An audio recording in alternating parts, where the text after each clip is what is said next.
مامسا نواف دنباش سپاس جبو بشتر بوناته افنا جاره یکیه کو پیده چکداریم بسر و مالباطین هزین پیشمرگین لشکر روج لروجاوای کردستان گف و تهدیدان لوان دخواه لید وی دما داوی ده بشوی که تند دیسا گف و تهدید لوان هاتنا خوارن مدید کو ده داخل یعنی انا کسی دجی بهرگولی هاته دیار کرن سدم چنه کو جاره کدن اف گف و تهدید لمالباطین هزین پیشمرگین روج هاته کرن کو دوی دف جه پیشمرگاتیه باردن. سپاس شخوا اویک جه تأکید کیه پیشمرگه دیرو که دهاتنا ناسکرین سمبولا کردواری و کردیتیه و هبون تنبونا کردی هبونا کردی تکس دکن و تثبیت دکن و هر وقتی جی بروانی کرنه. اویکش تأکید کیه اف وكا بيدا وحكي دوين ده تو ارمان جواني كردواري وكرديتيش خواتنا ادني بونا جوارا وكا استنجيكي كلامكي بيش مرقد بيش عوانده قالك حسابها جواندكن قالك ترسي جواندكن ترسك قالك سركه هي او ترسن جو ركفتنا جو انها كردي هري سريب داوي ببي دبن فشارة زي بيشمرقة درباس ببن او دزانن هجر بيشمرقة درباس ببن دهندري ابايا قلكي شعفديران وخلكين حتى دنافوان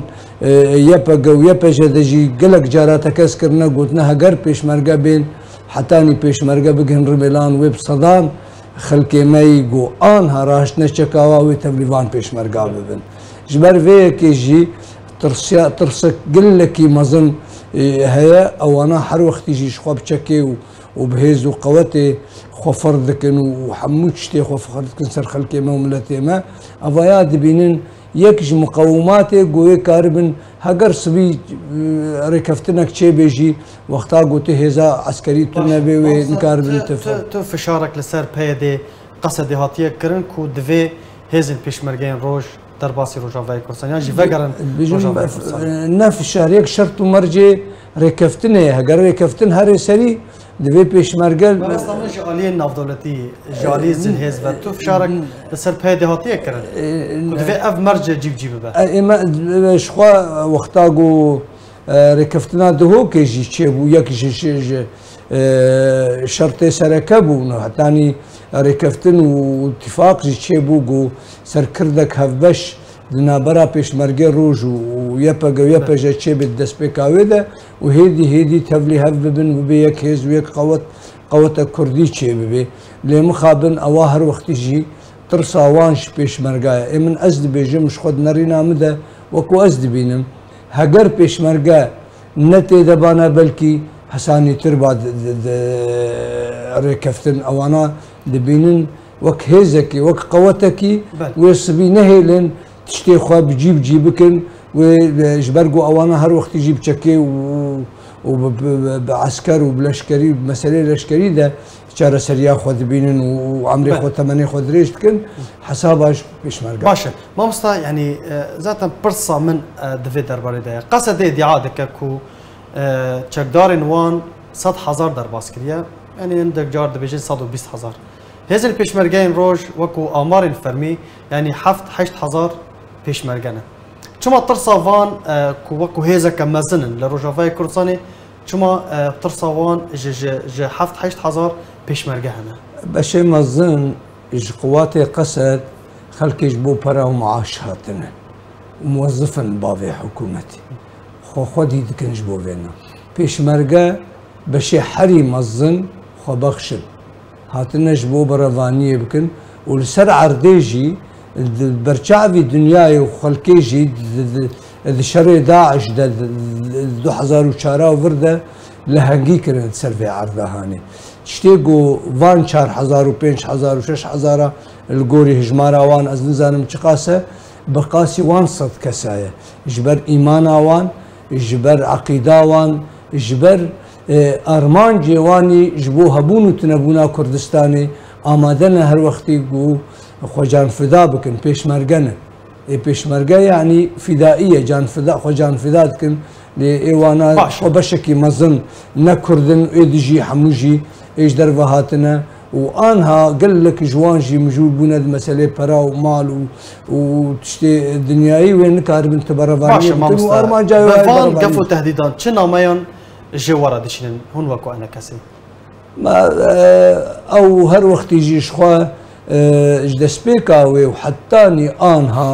کریارێک گۆ دکن هەر وەختی دخوازن ئەنجومەنە نیشتیمانی کوردی ji aliyê wê pêkevê bibêjê ez nakim. Ez vî karî nakim êrişê wan, zimandirêjayiya wan, li ser pêşmerga, li ser simbolê Kurdî, li ser girtina heta anha çare nûsa girtiya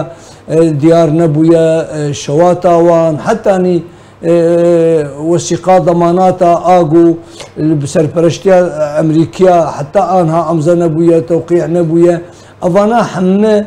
gefê wan hemû dixwazin bigê asta Encûmenê Niştîmanî Kurdî bibêjê em nakin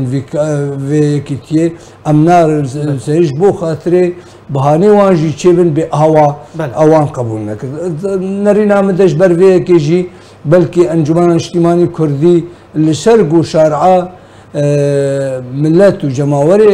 û layîngerê Encûmena Niştîmanî Kurdî di hundir û dew ji derve de gihayê astekî ban dike û bangewaziya dide bese bêdengî heta anha hîna bergo ermanca Encûmena Niştîmanî Kurdî yekrêziye û yekîtiye û dibînê ev yekrêzî û yekîtî heger Emerîkî bimînin pabendî سۆز و پەیمانێ خوا و سەرپەرشتی و vê yekrêziyê bin serî wê feyda Kurda باش مامسا ji dema ku ew wethîqa tedamûn belgenameya garantî hatiye imzakirin navbera fermandarê Qesedê û serpêştiyarê Amerîkî binpêkirin asta binpêkirin û zêdegaviyan zêde bûne sedem çi ne gelo yanî piştî ku ew wethîqa hate imzakirin endamên enekesê dibin işkenceyê de hatin kuştin û şehîdkirin endamên enekesê hatin revandin heta niha çarenivîsa wan nediyare nivîzgehên enekesê carakidin hatin şewtandin vê dema dawê de dîsa gef û tehdîd li hêzên li malbatên hêzên pêşmergeyên roj sedem ez dibêjim aynî ev e hala istifzazê bi erebî dibêjin istifzaz dibe Encûmena Niştîmanî Kurdî û her carekî bi şêweyekî bi şiklekî yanî xwe pêşindana vê dawiyê çêbûye bi navê ciwanê şoreşger êrişî xelkê dikin esayîş çavê xwe digire sekiniye hatiye gerek biparêze vê xelkê evana tên vê dikin dibêjin jî dawiya wê dibêjin xwe dikin ê navcîtiyê her wiha jî sûtandina ofîs û her wiha jî xelkê got tên girtin û tên revandin û tên ew kirin dixin stwê gelek aliya de gelek carkî dibêjin ciwanê şoreşger biriye carkî dibêjin nizanim kê biriye ev ya hemû jî ji bo xatirê dawiyayê bêjin ême علاقاتê me pê tune bû evana ciwanê şoreşger xort bûn malbatê şehîda bûn van saziyê hanê dextekî encûmenê dikin ji bo bihanê çêbin yekîtî bêjêna û heta anha yekîtî kariye sebrê bikişîne û aramiyê bikişîne hêviyê me ew karibê bigêve Mamosta divê dema dawê de careke din dîsa çalak van rojnamavan hatin armançkirin serkirdeyên enekesê yanî wek dibên şêwexistin teşîreke exlaqî yanî heta bi wan hate kirin me dît ku çawa balavok li ser Dr. Abdulhekîm Beşar li ser kesayetî Nelgûrî nerînên wan Dr. Ferîd Saedûn di vê dema dawê de dîsa rojnamavan Îvan Hesîb û Şivan İbrahîm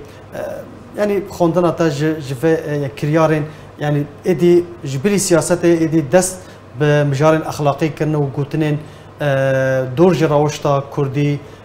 nûçeyên dor ji rastiyê li ser van serkirdeyan belav dikin. Ev beşê dî agu tirsa wan jê ye. Agu dibînin ev dergê û li ber wan tên girtin doh bû ilham û şanda ilham çû hat girtin nehiştin derbasî Washington bibe. Ew dibînin hemû sedema wê ev kesên çalakvanin, evê nivîskarin, evê got dinivîsin, evê got ragihandinê dikin. Evana wan gelekî tirsayê ji xwe her diktatûrekî û her tirsa wan bêhtir ji qelemê bi qasî got ji çekê bê. حساب وان أبا أو دبينين برفيك يجي ضغطك يتكن شر وان دكن شر ثم ترسيه مثلا بري كم رجال داخستن لا ينقري وان أعلامي وان ده إيفان حسيب تهديد كرن وهيويجي كن إيدي تهديد كرن ويبوكوجن شوان إبراهيم إيدي أنا أفدنجي ودبي وخلق بيشجريه دكي ويا دبينين أف بيشجريا في خلقي جوان كسارة كيماية جوان كيم دبي رصيدي وان كيم دبي أو باورية خلقي تشيبونا وشر داعش كرن وبرخداني كرن شر داعش ده إلى روج دفان مسألة هاني ده حمو صرف دبي بلاش تشي. بل أنا كاسيوي تشبكة الدفي تشبكة يعني جبلي ضاخوانية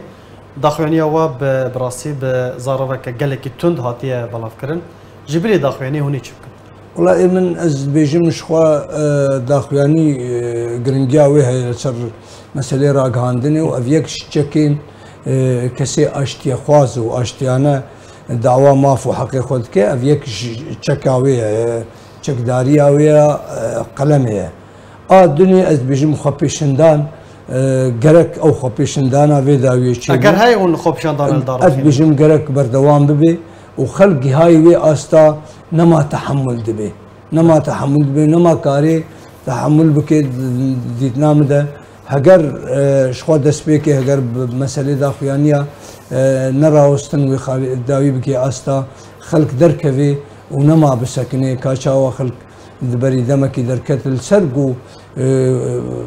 مشك تقاندن وإيريش كرن وخلق تهديد كرن كشتني باوي بس خلقي كاري بردوام بكي وبسكني والبر وين شكاوان وفي هزاوان وقوتاوان وترساواني وحبس وزندانا جي